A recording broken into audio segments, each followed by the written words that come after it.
malinaw po na tayo ay nasa araw ng Sabado. At ito po yung unang Sabado na tinatawag ng inyong maliit na lingkod na araw ng Sabat. Ito yung sinasabi ng banal na kasulatan na ang unang buwan at ang Sabat ang tawag ng kapulungan. Kaya nandito tayo mga kapatid dahil ito ay tawag ng kapulungan. Ang kapulungan mga kapatid, parang meeting, diba? Kagaya ng pagsamba o meeting din sa barangay, halos ay walang pinagkaiba mga kapatid dahil nagtitipon-tipon upang malaman kung ano yung mga patakaran. Diba? Sa barangay, yung mga tinatawag na rules of law. Diba? Nakasakuan yun. Yung patakaran, kung ano yung lumalakad na patakaran sa barangay. Diba? Ganon. Kahit din sa yung mga kapitan, iba rin yung kanilang yung kanilang pagharap-harap. Kapulungan, yung mga kapitan at mayor, iba rin yung sa kanila. Yun yung tinatawag nilang session nata. Session, ganon. At ganon din tayo mga kapatid, kaya tinatawag din ng ating Panginoong si Isa o Ama sa ganon ding paraan. Tinitipon-tipon niya tayo para malaman natin yung tinatawag sa English na rules of law. Tama ba mga kapatid? Kung paano lumalakad yung patakaran ng ating Panginoong si Isa o Ama. Bago lahat mga kapatid, kailangan muna tayong tumanggap ng basbas mula sa ating Ama sa langit. Siyang lumikha ng lahat ng mga bagay na nakikita at hindi nakikita. Dahil ibinigay nga sa akin dito sa huling araw mga kapatid kung paano ipakikita, sasalitain, gagawin. Ganon din doon sa mga parte ng pagkain mga kapatid. Ang mga pinag-uutos ng ating Panginoong si Isa o Ama. At saan man kayo naroroon, ano man ang katayuan ninyo sa buhay, ano man ang inyong kulay, basta kayo nakikinig sa programang ito ng ating Panginoong si Isa o Ama, ang biyaya at awa ng ating Ama sa pamamagitan ng Espiritu na kanyang panganay na anak na si Isa na ating Panginoon ng mga Panginoon at ating Hari ng mga Hari ay sumainyo na mga lahat. Siya nawa at siya nawa. Siya nawa. Dito mayroon na naman tayong napapanahon na dapat malaman kung bakit nangyayari yung mga ganitong bagay. Diba? Ilang bagyo yung sunod-sunod. Tayo mga Pilipino na nakikinig ng balita, yung iba hindi lang nakikinig, kundi naranasan yung mga ibinabalita ngayon. Kagaya ng mga bagyo, ilang bagyo na dumano naman. Kasi ang dalong nagpapabigat ng ating kahirapan, mga kapatid. Yung iba namatayan. Yung lindol pa na mas matindi, di ba? Sila na yung namatay nung Biyernes ng gabi. Narinig ko sa balita, may gitnatang 70 yung namatay. At marami pa atang hinuhukay. Hindi natin alam kung ilan na ngayon. Dahil ang inyong maliit na lingkod mga kapatid, kahapyaw lang na nakikinig, nanonood ng balita sa TV. At halos oras-oras, kinakausap ako ng ating Ama, mayroon yung mapapanood ako na yung Espiritu Santo ay nasa tabi ko. Pag may narinig akong ganun na mga salita, tuntunin mo yan, may ibig sabihin yan sa banal na kasulatan. Yun, magbibitawan ko yung panonood, isusulat ko yung sinasabi ng Espiritu Santo, mga kapatid. Maniwala kayo o hindi, yan ang totoo. Pero mas mabuti kung maniniwala kayo, mga kapatid. Dahil mapalad ang naniniwala dito sa pamamagitan ng inyong pakikinig. Kaya ito yung part 5 na naman ng ating programa na pinamagatang ang ilaw ng sanglibutan, ang makinig na dapat ang may pakinig na dapat ipangdinig ay makinig. Dito, kung hindi ako nagkakamali, part 5 nata ito. tayo. Yan, inuulit ko mga kapatid. Yan ay ating mababasa sa Matthew 11:5. Ang may pakinig na dapat ipangdinig ay makinig. Yan. Andun sa Matthew 11:5. Baka iba lang yung pagkasulat ko. Pero isa yung ibig sabihin nito andun sa Matthew 11:5. 11:15 pala mga kapatid.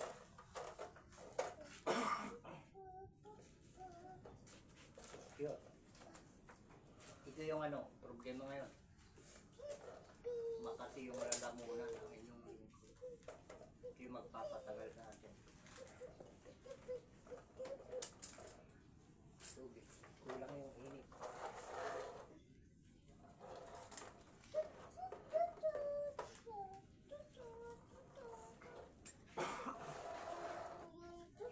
Ako kasi nagbago yung klima.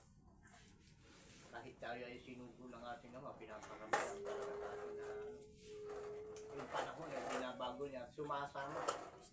Sumusunod yung ating katawan sa pagbabago ng klima. Mararamdaman ng katawan natin.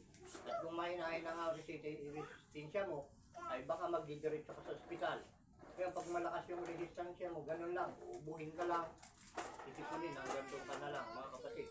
Pero yung iba, ospital talaga, ng pero pag inaalalayan ka natin ang mayon lang, hanggang sa inuubo ka na pag nagbabago yung klima. Kaya ng nararanasan ngayon ng yung lingkod na nagsasalita sa inyong harapan. Parang sa panoorin.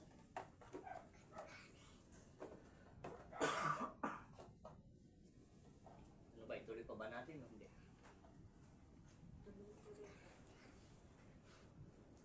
Ngayon kasi mga kapatid, lahat tayo ay kahit hindi man natin naranasan yung mga bagyo na yan at lindol.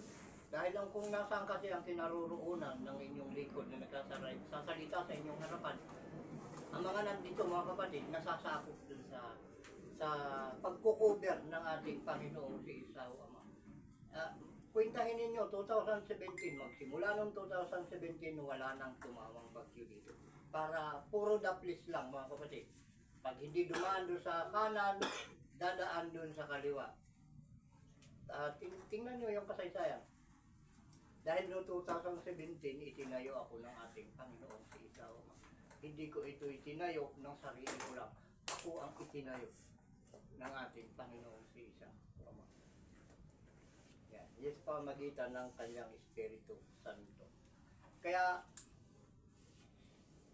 pag inyong malalaman at inyong subaybayan, hanapin yung kasaysayan simula 2017 hanggang ngayon, walang bagyong sumisintro dito mga kapatid. Dahil yan ay pangako sa banal na kasulatan.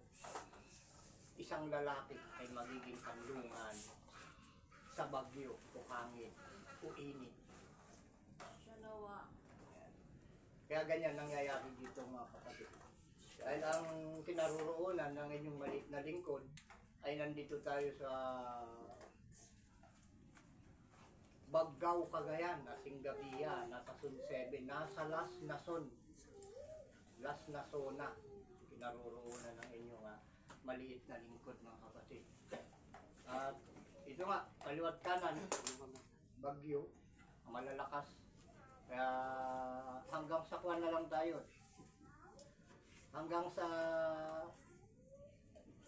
pakiramdam ko rin ay parang nagluluksa. Pagluluksa na rin lang nasa puso ng inyong lingkod. Dahil nakikita ko balita sa TV yung mga tinawaan ng bagyo. Dahil nung maliit pa ako, naranasan ko yan. Yung malalakas na bagyo sa Pulilio Island, doon ako lumaki. Doon ako nagkaisip, Pulilio Island. Yan ay daan talaga ng malalakas na bagyo. Subukan din namin na mag-iba yung mga bahay namin doon. At kami inaabot ng magdamag sa sa malaking tuod. Alam mo yung tuod sa Ilocano, Ipongdol. Yung puno, malaking puno ng kahoy na pinutol dahil kaingin. Doon kami sumakbo sa mga ugat na malalaki. Doon kami magdamag. Kabi-kabi na naglilipadan yung mga sanga. Naranasan nyo ng inyong maliit na lingkod mga kapatid.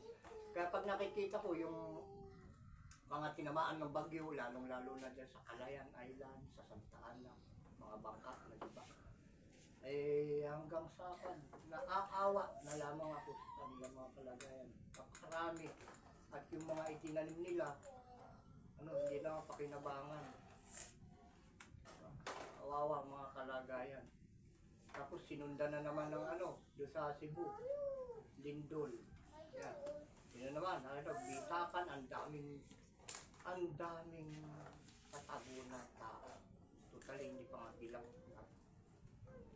At yung mga nagiba ng mga simbahan, ayan, dapat gamitin natin yung ating isip ngayon mga kapatid, pang-unawa. Makinig tayong mabuti sa programang ito. Dahil ang katayuan ko ngayon mga kapatid, wala akong pinagkaiba kay Noe sa panahong ito. Kung inyong nalalaman yung kasaysayan ni Noe, ito'y walang pinagkaiba ron mga kapatid. Pero nyo, mula 2017, nagsasalita na ang inyong maliit na lingkod patungkol sa kaligtasan. Nang maniniwala dito na liligtas. Pero simula noon hanggang ngayon, may nakakapasok pero hindi tumatagal. May nakakapasok mga 3 buwan lang aalis. May nakakapasok ng 1 taon aalis din. Dahil hindi makatiis. Dahil napakarami kasing inaalis dito ng mga kinagis na nating gawain. Yung magmumura ka, bawal na bawal dito. Yung magsisinungaling ka, bawal na bawal dito. Mangdadaya ka, ikaw ay papatay ng tao. Yung mga manglalasing, mga mag-iinom, mga nagsusugal. Diba? Pag pumasok ka dito, kung ikaw ay ganun, ay talagang palagi ka dito makasisarmunan, kapatid. Pilit inaalis ng ating Ama yung mga masamang gawain, pagsisinungaling, pagdadaya. Kaya hindi sila tumatagal umaalis kaagad sila. Yung iba na masisipag na pumapasok dito, araw-gabi na nga silang tatrabaho. Pag pumasok sila dito, mayroon ditong araw na ipinangingilin mga kapatid, yung 7th araw. Maghapon yan, di kami nagtatrabaho na Pagkamisan, hindi mo rin maiwasan, kumikilos ka rin ng kan. Pero iniisip pa rin namin na yun ay araw ng pagpapahinga. Sabbath day. Ay sabi nga nila, time is gold. Yung oras daw ay ginto. Ay lalo na yung araw mga kapatid. Ay ilang oras ang mayroon sa loob ng isang araw. Diba? Pagkaalam ko 12. Ay, time is gold. Doon sa masisipag. Ayaw nilang sayangin yung oras dahil ginto. Dapat kikilos para maghanap buhay. Maghahanap ng ikabubuhay. Ayun 12 oras na ikaw ay sumasamba lang sa harap ng ating Ama. Ipinangingiling mo yung araw ng Sabat, huwag kang gagawa ng anumang gawain sa araw ng Sabat. Yun yung nakasulat mga kapatid at kinakailangan na gawin. Kung ikaw ay masunuring anak, kailangan mong gawin yan. Diba? Pag masunuring ka, gagawin mo. Kaya sa pamamagitan ng mga pinagbibili ng ating Ama, walang tumatagal dito. At doon naman sa mga sumusunod, sa mga ganung gawain, ay doon din sumusunod yung biyaya ng ating Ama. Dahil ang biyaya ng ating Ama nandun lang sa mga sumusunod sa kanyang utos. Dito, sa huling araw, mga kapatid. Doon sa sa Lindol, diyan sa Masbate. Sa lugar pa yun, yung talagang napuruhan, yung Cebu. Oh, Cebu, may pa, yung Bugo ba yun? Bugo? Alam ko Bugo. Pasensya na mga kapatid. Bugo City. Diba, ang daming dyan. Namatay. Kaya niisip ko na lang, hindi kaya nakarating sa kanila yung mensahe ng ating Ama. Alam niyo mga kapatid,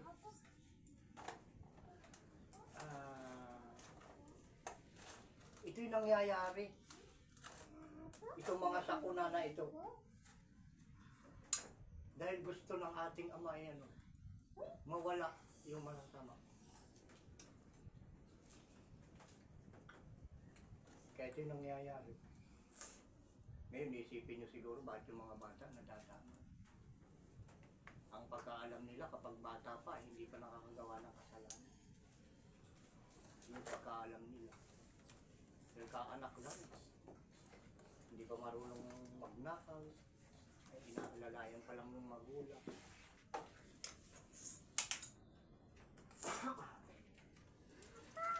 Bakit daw yun nadadamay? Ayun, makinig kayong mabuti. At ito ay sana ay bigyan kayo ng ating Panginoong si Isaw Ama ng pangunawa tungkol sa mga bagay na ito. Dahil yung pangunawa lang natin ginagamit ay para lang sa ating sarili, ay malalayo tayo sa kaligtasan na sinasabi ng ating Panginoong si Isaw Ama. Dahil yung pagdalaw na marami nag-iintay ng pagbabalik, diba? Yung pagbabalik, yung pagdalaw muli ng ating Panginoong si Isa. Ang pangalan niya noon ay Jesucristo. Tinawag pa ng Kristo, pero sa atiyan pa lang siya ay tinawag siya ng anghel na Jesus. Jesus lang yung dapat ipangalan sa kanya kung bakit nilutuan ng Kristo. At sa pagbabalik niya, mga kapatid, marami yung nag-aantay at sila ay natutuwa nung pagbabalik. Yung pagdalaw muli ng ating Panginoong si Isa. Pero sa kanyang pagdalaw, mga kapatid, alam niyo ba? Ang pagdalaw niya ay paglipol sa mga masasama at makasalanan sa lupa. Ayaw niya na pagbaba niya dito sa lupa ay mayroon pang mga makasalanan. Gusto niya pagbalik niya dito sa lupa, wala na yung mga madadaya na yan. Katulad ng mga kontraktor ngayon, mga kapatid. Kayo na rin ang humusga kung yung ginagawa nila ay tama. Hindi naman lahat siguro. Pero yun ang uso ngayong salita. Basta kontraktor ka. Lalo yung mga nagtitiktok, mga kababaihan. Gusto daw nilang maging asawa, kontraktor. Diba? Dahil ang dami lang pera eh. Ang tanong, saan ang galing? Diba? Inuulit ko mga kapatid, sa pagbabalik ng ating Panginoong si Isaw Ama, ayaw na niya na mayroon siyang madarat ng makasalanan pa. Kaya sa pamamagitan ng utos niya sa hangin, utos niya sa tubig, utos niya sa lindol, uubusin yung mga salita, ay yung mga masasamang pamamagitan ng ganong salita. At apoy. Tandaan natin mabuti ang pagdalaw ng ating Panginoong si Isaw Ama dito sa lupa ay pag-aalis ng kasalanan sa sanglibutan. Kasunod niya yung parusa muna, yung paglilinis. Alam niyo yung pag nagwawalis. Diba? Nakita niyo nagwawalis. Nauuna yung pagwawalis bago yung may-ari ng walis na pinaglilinis doon sa mga dumi, usukal sa kanilang bakuran. Ganun ang ating Panginoong si Isaw Ama. Ang ginagawa niyang walis ngayon ay yung mga parusa sa tao bago sa dumating. Diba nauuna yung walis bago yung tao? Ganun din ang ating Ama. Inuuna niya ngayong parusa sa tao bago siya nawa. Ganun ang nangyayari ngayon mga kapatid. Kaya napakahalaga na ito inyong mapakinggan. Kasi ko nga, doon sa lugar na yun, kaya nagkakaganon, dahil hindi nila ito nalalaman o hindi pa nila naririnig. O naririnig nila pero hindi pa nila pinaniniwalaan. Mga kapatid, tingnan nyo doon sa ang gagamitin ng ating Panginoong si Isa sa pagdalaw. Basahin natin yung Isaiah 29:6. Isaiah. Yan yung hanapin natin sa Isaiah 29 siya.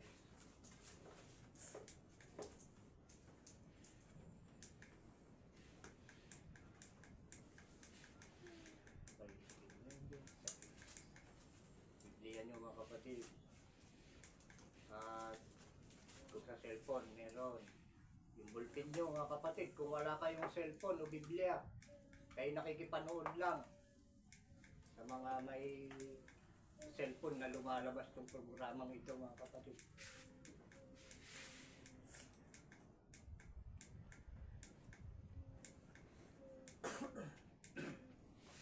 Ano yung pagkabanggit natin? 29:6. Sinawa. Kaya basahin natin kagad mga kapatid kung atin ang nakuha. Sinawa. Isaiah 29:6. Siya'y dadalawin ng Panginoon ng mga hukbo sa pamamagitan ng kulog at ng lindol at ng malaking kaingay ng ipo-ipo at bagyo at ng liyab at ng mamumugnaw na apoy. Hindi ako nagsabi nito mga kapatid. Ang Biblia. Ito'y hula. At lahat ng mga hula na salita dito sa banal na kasulatan, yan ay mangyayari at ito'y kasalukuyang nangyayari mga kapatid. Ito yung pagdalaw, yung muling pagbabalik mga kapatid. Kaya sinasabi natin kanina na yung kung ikaw ay naglilinis ng iyong bakuran, may dala-dala kang walis, nauuna yung walis bago yung may-ari ng walis. Dahil bago niya tapakan yung mga basura, aalisin muna na. Bago hindi niya tatapakan yun gusto niya malinis yung kanyang tatapakan aalisin yung basura. Ganun ang ating Ama. Pag dating niya dito sa lupa, gusto niya malinis na. Wala nang masama sa lupa. Wala nang makasalanan. Ngayon mga kapatid, kung maniniwala ka sa programang ito, malilinis ang ating mga makasalanan. Mawawala ang ating mga kasamaan. Sa pamamagitan ng pagsunod natin sa buong kautusan. At dito nyo lang ito mapapakinggan at malalaman mga kapatid. Na, makinig kayong mabuti, unawain. Nandun pa sa Mateo 24:7. Ano, tingnan natin yung laman. Mateo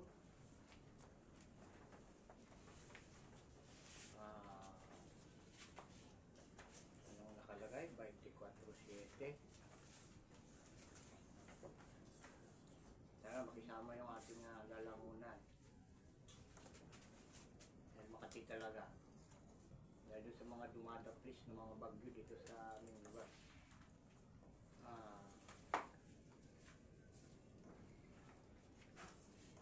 Kita nyo, basahin na natin kung atin ang natagpuan.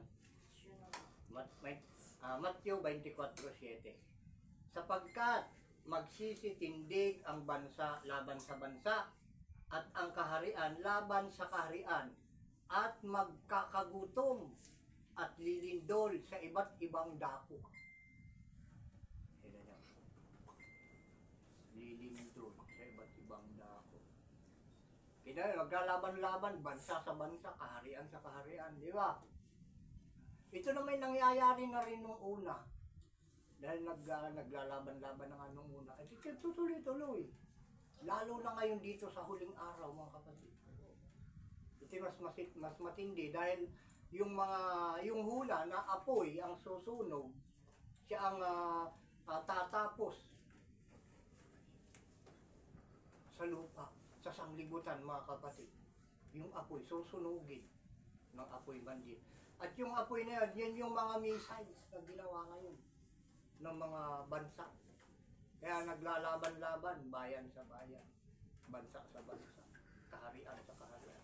At kanya-kanyang asimbol ng mga malalakas na panggiba na ang laman nun pag sumabog, binumba sa isang bayan o lugar.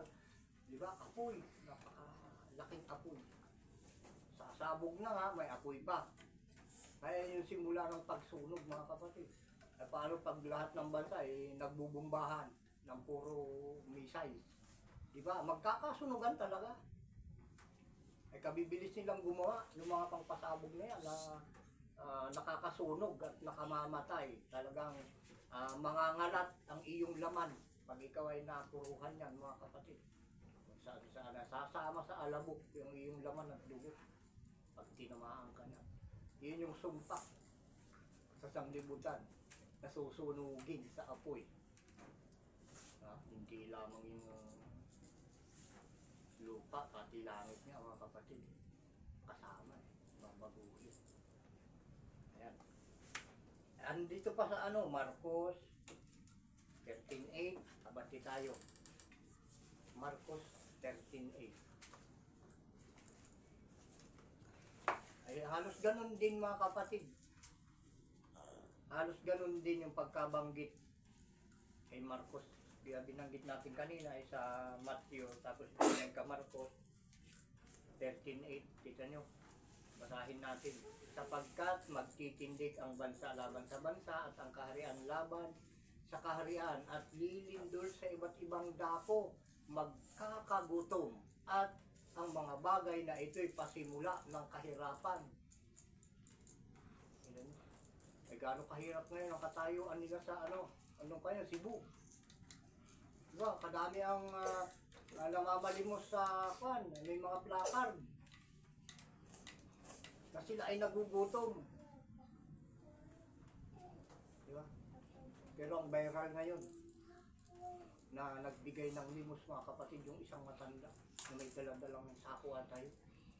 Nagbigay doon sa lamesa ng DSWD tayo. Dumukot sa bulsa. Ilinagay doon sa lamesa ng DSWD tayo, nagbibigay ng mga rasyon, donasyon sa mga nasalanta ng bagyo at lindol. Alam niyo kung magkano? 19 pesos. 19 pesos tayo, no? 17. Puro barya. Bakit po? Saan niyo po? Bakit po kayo nagdala dito? Eh, tutulong ko sa mga nasalanta ng bagyo at lindol. 19 pesos. Karaming naluka doon, mga kapatid. Samantalang napakaraming mayayaman man din. Ay yung matanda na yun lang ang natira sa kanyang pera na pinamalingki ata niya. 19 pesos. 17 man natin. Basta hindi umabot ng 20. Yun lang ang naiwan niyang pera. Binigay niya lahat.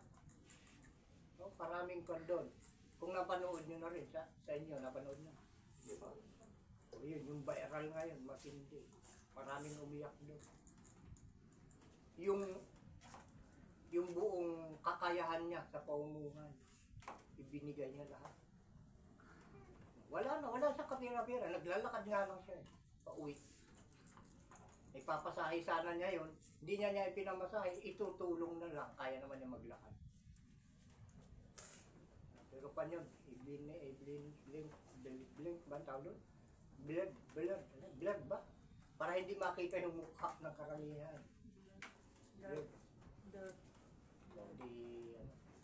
Opo, sana tulungan natin yung matanda na dahil napakalaki ng puso, no, mga kapatid. Dahil hindi tayo makaabot doon dahil ang layo dahil mas bati. Sana meron din tayong pang tulong. Dito kasi sa amin maraming pangangailangan pa dito. At inutusan kami ng Ama na tumulong sa ikaliligtas ng sanlibutan, hindi sa iisa lamang, mga kapatid. Pag tinanggap niyo itong mga mensahe dito,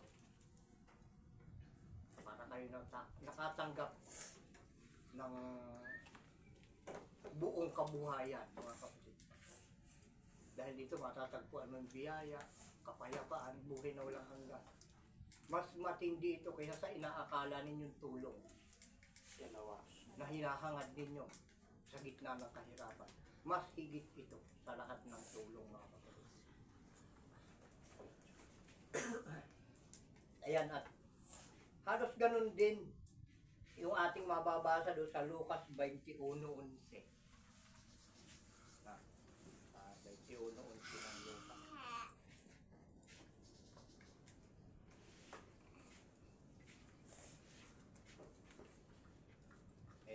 Tingnan nyo, halos ganun din yung pagkabanggit kay Lucas 21:11 ating basahin. At magkakaroon ng malalakas na lindol, at sa iba't ibang dako ay magkakagutom at magkakasalot at magkakaroon ng mga bagay na kakilakilabot at ng mga dakilang tanda mula sa langit. Kaya itong mga pula na ito ay kasalukuyang nangyayari dahil ito yung huling araw, mga kapatid. At kung kayo ay matagal nang nanonood dito, siguro nalaman nyo na ito na nga yung huling araw dahil nakasulat. Binasa na natin na ito ang pinatutuhanan ng banal na kasulatan na tayo ay nasa huling araw na. Tayo nasa ikatlong araw na, mga kapatid. Hanggang 3 days lang ang sanglibutan. At yan ay paiikliin ng ating Ama dahil dito sa kanyang mga lingkod. Itong lingkod na ito nagsasalita sa inyo ng mga naku, sinasabi ko sa inyo. Kapag kayo ay nagalit dito, iikli ang araw. Iikliin ng ating Ama ang araw. Sino man ang kukontra sa palatuntunang ito, presidente ka man o ikaw man pinakamayamang tao sa buong mundo, sinasabi ko sa iyo, tandaan ninyo itong binabanggit kong ito. Iikli ang araw. Lalo't kung pinanigan ng karamihan yung kukontra sa palatuntunan ito, sinasabi.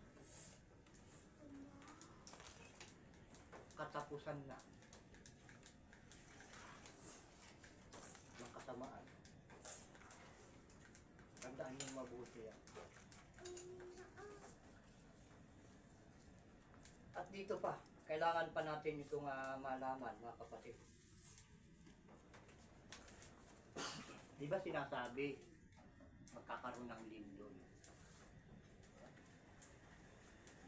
At yun nga, ang kinakatakutan pa ngayon, yung the big one. Yan ang isang topic ngayon eh. Alam nyo mga kapatid. Bago kayo maniwala dito, meron munang mamamatay na libo-libo bago kayo maniwala dito sa pamamagitan ng lindol. Bilang ang tao na mamamatay bago kayo maniwala dito.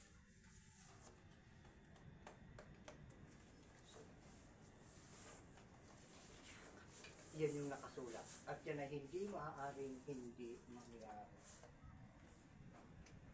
No, gusto mo na malaman. Kung ilang tao muna ang mamamatay bago kayo maniniwala dito.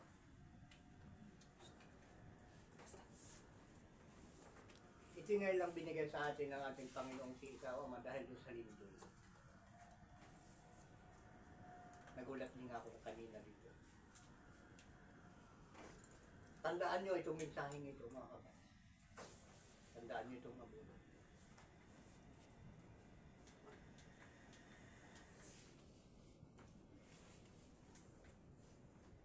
Kailangan munang maganap ang ganito karami na mamamatay sa isang lindol bago kayo maniwala. Puntahan natin yung Apokalipsis 11:13.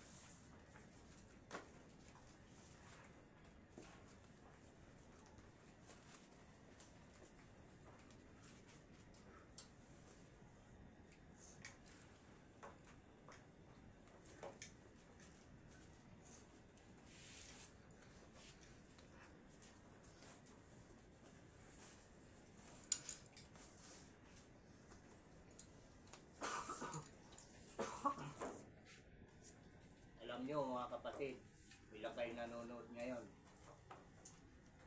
ulit ko, tandaan nyo itong mensaheng ito ngayon.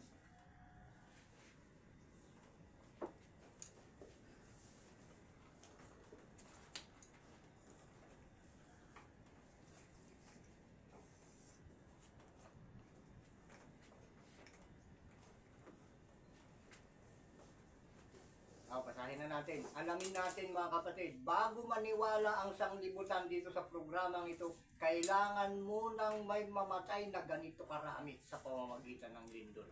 Basahin natin, Apokalipsis 11:13. At narinig nila ang oras, tama ba yan? Oras. At ng oras na yaon ay nagkaroon ng isang malakas na lindol at nagiba ang ikasampung bahagi ng bayan at may nangamatay sa lindol na 7,000 katao at ang mga iba ay nangatakot at nagbigay ng kaluwalhatian sa Diyos ng langit. Ilan mga kapatid? 7,000. 7,000 katao. Kapanti lang. Kakanta, 7,000 lang. Ayun. Saka lang magbibigay ng kaluwalhatian ang mga tao sa Diyos sa langit.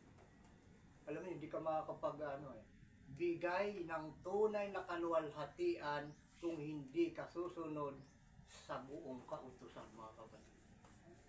Hindi ka papansinin. Kahit pumuri ka ng pumuri sa Panginoon, kung hindi ka makikinig sa inutusan niya na dapat pakinggan,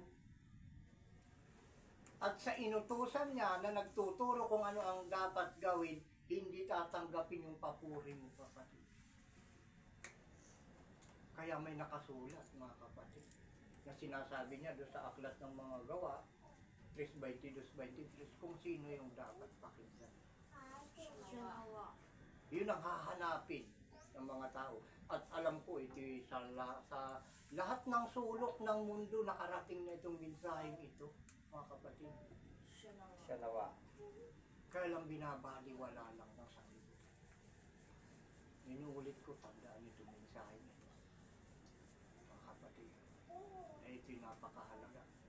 Kung kayo may takot sa ating Ama, maniwala kayo sa kanyang mga salita na hula sa aklat na ito, mga kapatid. Nawa. Dahil ito ay buong at tapat at totoo na magaganap. Antayin nyo. Mabuti kung hindi ka mapadamay doon sa 7,000 na tao. Ang kailangan muna na mamatay doon sa lindol na yun na ikasampung bahagi ng bayan. Tama ba? Siya nawa. Nang oras na yaon ay nagkaroon ng isang malakas na lindol at nagiba ang ikasampung bahagi ng bayan. 10% ng bayan nagigiba. Sa ibang bayan ba, ilan ba yung namatay nun sa ibang bansa? Na 7.9 nata yung lindol na yan. Umabot ba ng 7,000? Hindi lang natin nalaman. Siguro hindi. Dahil daan lang ata daan. Bilang daan yung namatay. Dito sa atin, itong lindol na lumipas ay 73 ata. Iwan ko kung nadagdagan pa. Nung Biyernes, 70 plus. Ito, 7,000. Kailangan mamatay. Bago tayo magbigay ng kaluwalhatian sa Diyos sa langit. Diyos sa langit ang hahanapin sa panahon na yun, mga kapatid. Hindi ang Diyos dito sa lupa. Dahil ang Diyos dito sa lupa ay yung ginawa ng kamay, mga ribulto eh. Ang hahanapin, Diyos sa langit na eh. Diyos sa lupa, Diyos-Diyosan, binubuhat. Kapag may bagyo eh, buhat-buhat, itinatago. Saan-saan na dinadala. Dinilibot pa nga nung iba eh. Diyos sa langit, ang kailangan natin, mga kapatid. Hindi Diyos-Diyosan. Yung Diyos na lumikha ng lahat ng mga bagay na nakikita at hindi nakikita. Hindi yung Diyos na linikha. Pakinggan yung mabuti mga kapatid. Diyos na lumikha ang kailangan natin. Hindi yung Diyos na nilikha. Lumikha mga kapatid, hindi nilikha. Sana unawaan nyo. Dapat nating sambahin yung lumikha. Inuulit ko, hindi yung nilikha. Sinawa. Sinawa. Lumikha, mga kapatid, ang kailangan natin. Pero hindi natin maiwasan to dahil ito yung nakasulat na kailangan mangyari. Kailangan may 7,000 muna. Siguro to magkakasabay ito, mga kapatid. Ilan bang tao ang laman ng isang building? Pinakamataas na building. Ilang daang tao kaya ang laman. Eh kung 7,000. Kung 1,000 ang laman ng isang building, baka 7 building din. Hindi kaya sa iba't ibang dako ng bayan na yun, mga daganan. Ito yung kuwan ikalawang pagkaaba. Ito yung ikalawang kahabag-habag na mangyayari, mga kapatid. Ikalawang kahabag-habag na nangyayari. Hindi sa 14 at nakaraan na ang ikalawang pagkaaba. At narito, nagmamadaling dumarating ang ikatlong pagkaaba. Ikatlong kahabag-habag na mangyayari, dumarating pagkatapos ng mga kapatid. Nagmamadaling dumarating naman yung ikatlong kahabag-habag na mangyayari sa tao.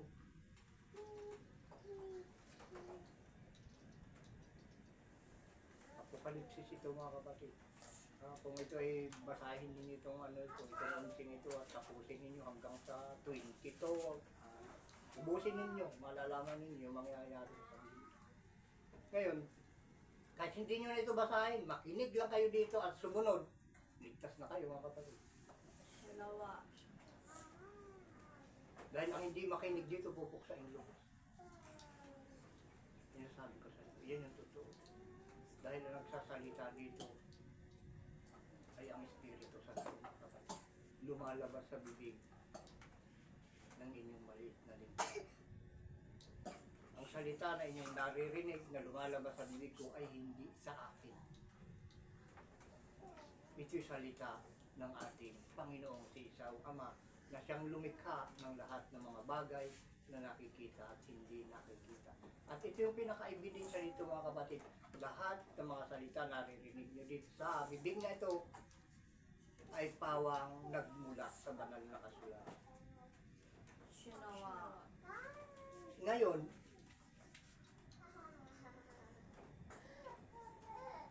sa ibang bayan na hindi mararanasan ito, mga kapatid, mayroon naman sana talagang paraan. Mayroon sana ang paraan. Parang isang bayan ay mali. Basahin natin yung Genesis 18:26 hanggang 33. Mahaba ito, mga kapatid. Ito yung pangako din ng ating Panginoon si Isaia. Para yung bayan ay huwag galawin.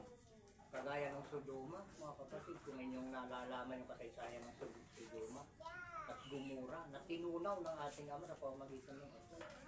Ay wala kahit isa na mabuti roon. Inalis nga niya doon si Lot siya na nga isang matuwid doon si Lot. Yung misis niya ang nagdala doon sa Sodoma, sa bayan na yun. Inalis niya doon bago niya pinaulanan doon ng apoy. Pero dito, ngayon, sa panahon ngayon, mga kapatid, may pangako ang ating Ama na ating mababasa doon sa Genesis 18. Yung pangako niya kay Abraham. Dahil si Abraham ay tinatawag sa Biblia na Ama. Ama ng lahat ng mga lahi na sumusunod sa utos ng ating Panginoong si Isaw Ama. 18.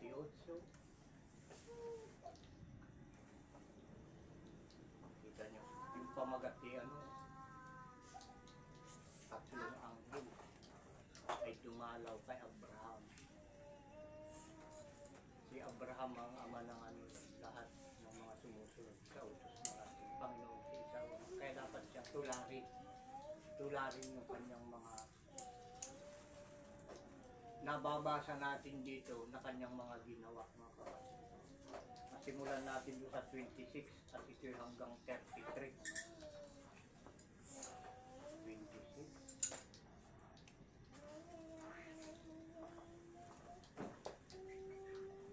May pamagat dito.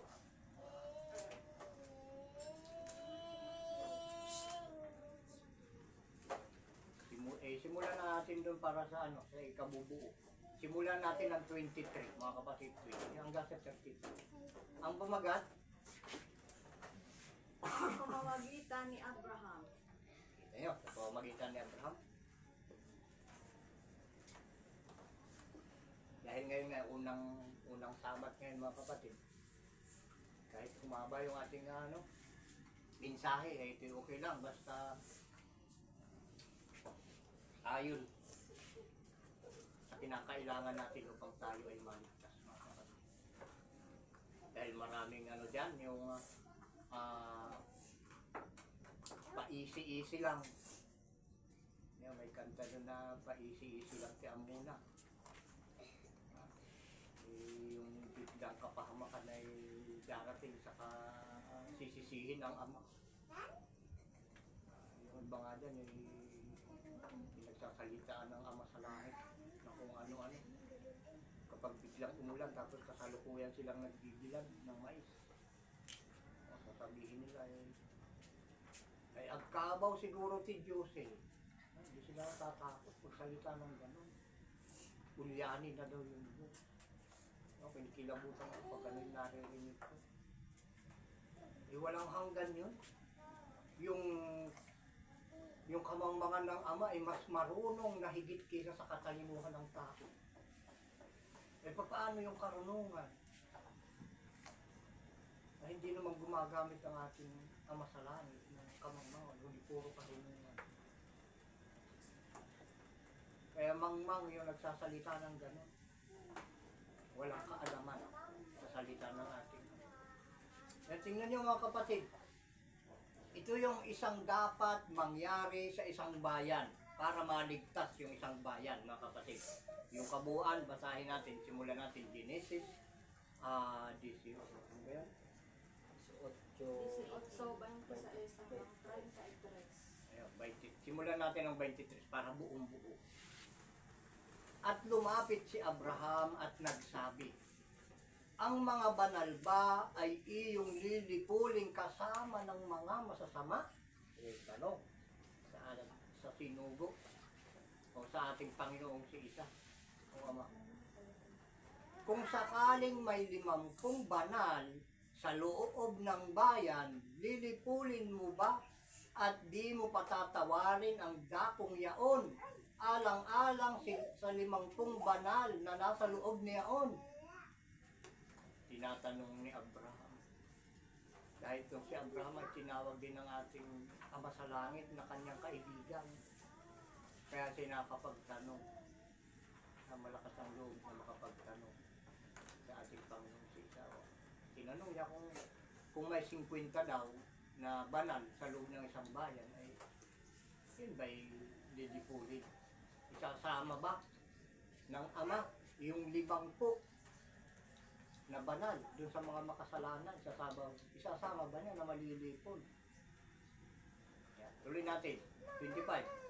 Malayo nawa sa iyo ang paggawa ng ganito, na ang banal ay iyong patayin kasama ng masama. Ano pat ang banal ay para sa masama. Malayo nawa ito sa iyo. Di ba gagawa ng matuwid ang hukom ng buong lupa? At sinabi ng Panginoon, kung makasumpong ako sa Sodoma ng 50 banal sa loob ng bayan, patatawarin ko ang buong dakong yaon alang-alang sa kanila. Kita nyo mga kapatid. Sa isang bayan, gaano karami ang tao sa isang bayan, mga kapatid? Ibig sabihin, pag bayan, mayroon na diyang mayor, diba? At maraming barangay ang sakop ng isang bayan. Tama ba tayo? Dalawa. Ibig sabihin, napakaraming tao. Ay 50 lang.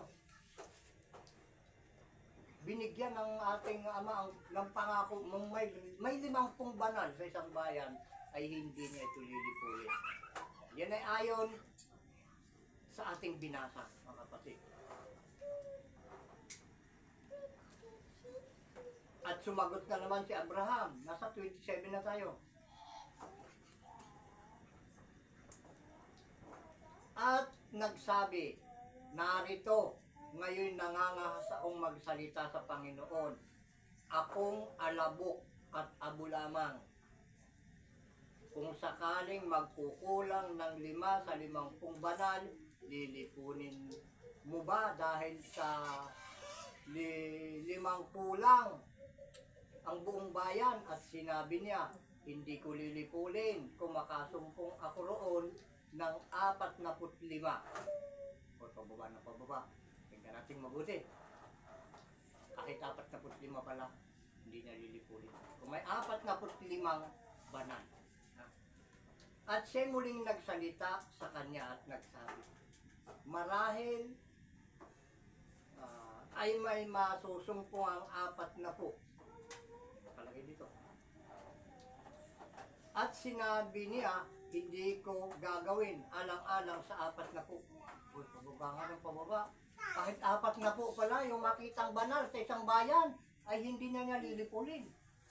Diba, pag-asa ito, mga kapatid? Kailangan mayroon talaga. Tuloy natin, 30 hanggang 33 tayo. At sinabi niya, huwag nawang magalit ang Panginoon, ako'y magsasalita kung sakaling may masumpungan doong 30. At sinabi niya, hindi ko gagawin kung makakasumpong ako roon ng 30. Ay, kahit 30 pala, mga kapatid. Diba, nakakatuwa naman ito. Kahit may 30 lang sa isang bayan na masusumpong ang banal na hindi lilipulin. Ayan. Ando sa 31 na tayo at kanyang sinabi, narito ngayon ako'y magngangas na magsalita sa Panginoon. Kung sakaling may masumpungan doong 20, kung may masumpungan doong 20, at sinabi niya, hindi ko lilipunin alang-alang sa 20. Aba, kahit 20 pala, nagsimula sa 50, pababa. Na masumpungang banal sa isang bayan, yung bayan na yun ay hindi madadamay sa paglipol, mga kapatid. Alang-alang din sa 20. Ayan, ituloy natin. Nasa 32 na tayo. At sinabi niya, huwag nawang magalit ang Panginoon at magsasalita na lamang akong minsan. Kung sakaling may masumpungan doong 10, at sinabi niya, hindi ko lilipulin alang-alang sa 10. Diba? Kahit 10 lang pala, mga kapatid. Pwede na. Hindi na madadamay sa paglipol yung sambayan.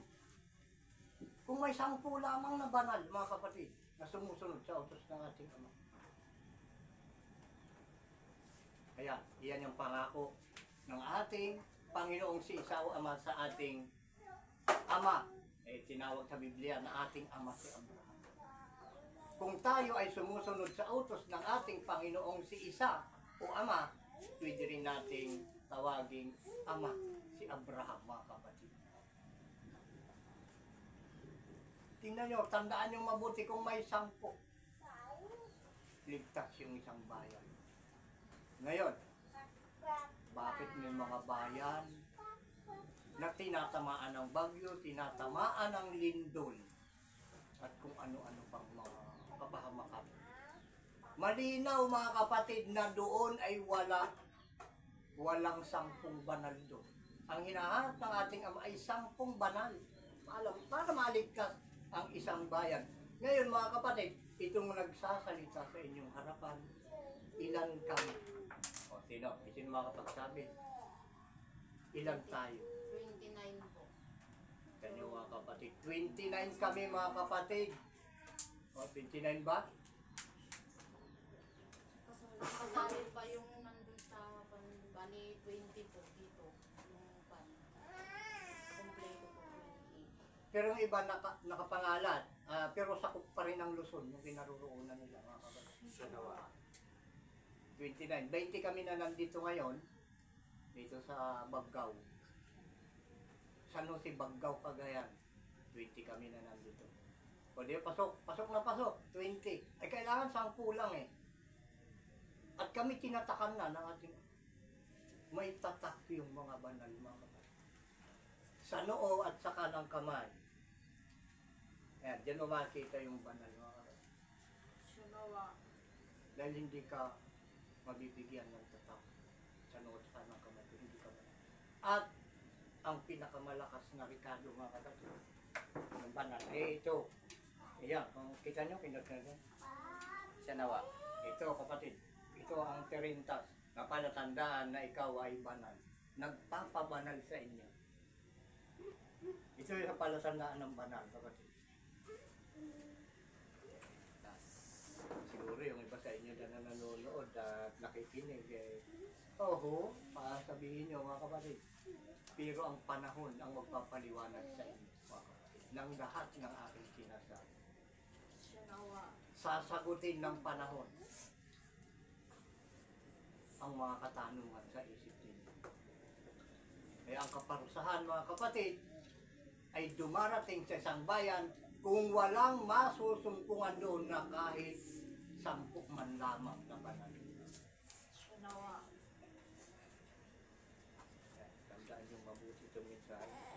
Sa pamamagitan ng salitang ito, mga kapatid, pansamantala ay muli tayo maghihiwa-hiwalay. At sa susunod na Sabado sa ganitong oras at araw ay muli tayong magkikita-kita. Kaya mga kapatid, sinasabi ko sa inyo, tandaan ninyo ang mensahe nito.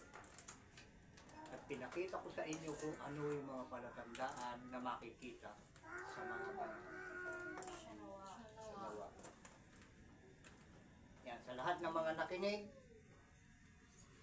at umuunawa sa mga salita na inyong narinig sa programang ito ng ating Panginoong si Isaw Ama, inuulit ko, saan man kayo naroroon, anuman ang inyong katayuan sa buhay, ang biyaya at awa ng ating Ama sa pamamagitan ng Espiritu ng kanyang panganay na anak na si Isa na ating Panginoon ng mga Panginoon at ating Hari ng mga Hari, ay sumainyo na ang lahat, siya nawa.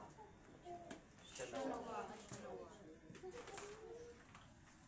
Pakinggan ninyo at panoorin ang patutuo, mga kapatid, dahil yan ay kailangan sa programa ito.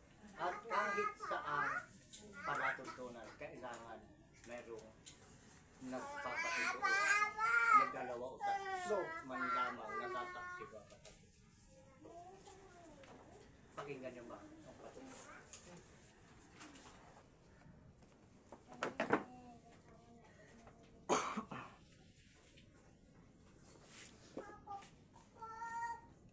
Taas natin ang kanang kamay. Sabay-sabay tayong ipakatuto. Ang mga Walang halaga sa kautusan ni Moises, sa patutuo ng 2 o 3 saksi, ay mamamatay na walang awa. Kaya kami po ay nagpapatutuo at sumasaksi na ang mga salita na inyong narinig na mula sa bibig ng huling sinulang Ama sa pamamagitan ng Espiritu ng kanyang panganay na anak, ang ating Panginoong si Isa, ay pawang tapat at totoo, na natatanging gawain at hakbangin tungo sa pagbabalik loob sa Ama at pagbabagong lahi na ayon sa kalooban at buong kautusan ng Ama sa langit. Ang pinagkakatiwalaan at sinugod ng Panginoong si Isa sa gawain at sa mahang pagkakaisang ito ay ang anak ng tao na propetang gaya ni Moises, na ito ang dapat na pakinggan ng lahat ng mga tao, sapagkat ayon sa aklat ng mga gawa 3:22-23, tulad na sinabi ni Moises, ang Panginoong si Isa o Ama ay magtitindig sa inyo ng isang propetang gaya ko mula sa gitna ng inyong mga kapatid. Siya ang inyong pakinggan sa lahat ng mga bagay na sa inyo isasalitain niya. At mangyayari na ang bawat kaluluwa na hindi makinig sa propetang yaon ay pupuksaing lubos sa gitna ng bayan. Siya Siya nawa at siya nawa. At yan, magbabat Magbatian na tayo ng pagmati mula sa manang katiwasayan at kapayapaan.